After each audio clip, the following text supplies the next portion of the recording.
प्रश्न आहे बघा इयत्ता चौथीसाठी प्रज्ञाशोधचा। या ठिकाणी संख्या मालिका या घटकाअंतर्गत काही प्रश्न दिलेले आहेत। त्यातला आपण आज एक प्रश्न समजावून बघूया। प्रश्न वाचायचा। प्रणित वाच प्रश्न। 17, 14, 11 स्टार 5, 2 या संख्ये मालिकेत कोणती घाललेली संख्या स्टारच्या ऐवजी येईल? राहुल पर्याय किती दिलेत? 4 दिलेत। सांगा काय सांगितले पर्याय? 10 असे आपल्याला 4 पर्याय दिलेत। मग आता आपण बघूया। याआधी आपण संख्या मालिका लिहू। 17, 14, 11 आणि स्टारच्या जागी मी चौकट लिहिते आणि 5 आणि 2।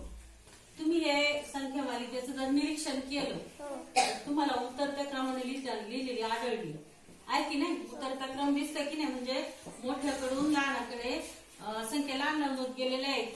मग आपण काय करूया बघा बरं। आता या दोन संख्यांमधला तुम्हाला फरक पाहायचा आहे तर उतरता क्रम असल्यामुळे आपण उलट्या बाजूने घेऊया।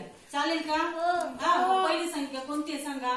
2। आता ह्या 2 आणि 5 या दोघांमधला फरक कितीचा आहे लक्षात घ्या? 3चा फरक आहे।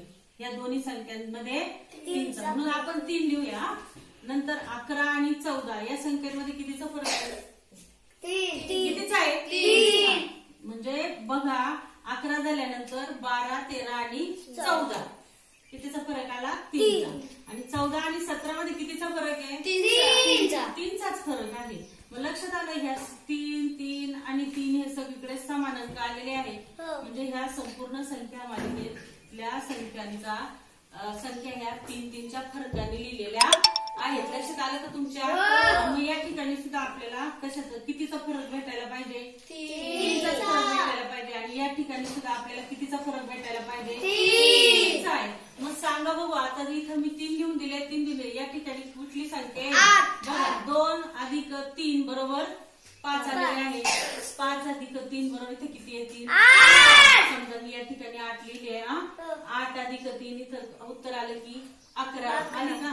11 अधिक 3 14, 14 अधिक 3 17। संख्या मालिका पूर्ण झाली।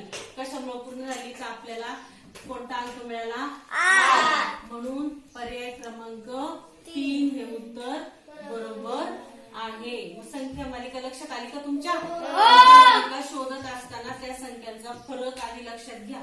कितीने संख्या मोठी होत गेली आहे आणि कितीने लहान होत गेली आहे ती व्यवस्थित तुम्ही जर मांडून घेतली तर तुमच्या नक्की लक्षात येईल की संख्या मालिकेतला अंक कसा शोधायचा ते।